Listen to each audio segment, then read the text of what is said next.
আয়াত ৩৭ রিজালুল লা তুলহিহিম তিজারাতুন ওয়ালা বাইউন আন যিকরিল্লাহি ওয়া ইকামিস সালাতি ওয়া ইতাইজ যাকাতি ইয়াখাফুনা ইয়াওমান তাতাকাল্লাবু ফীহিল কুলুবু ওয়াল আবসারু।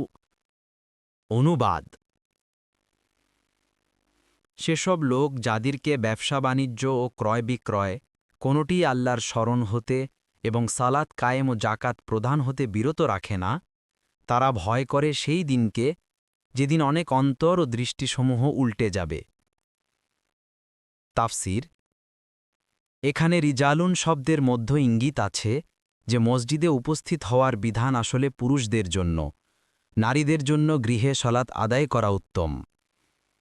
মুসনাদে আহমদে উম্মে সালমা রাদিয়াল্লাহু আনহা বর্ণিত হাদিসে রসুলুল্লাহ সাল্লাল্লাহু আলাইহি ওয়াসাল্লাম বলেন, নারীদের উত্তম মসজিদ তাদের গৃহের সংকীর্ণ ও অন্ধকার প্রকোষ্ঠ।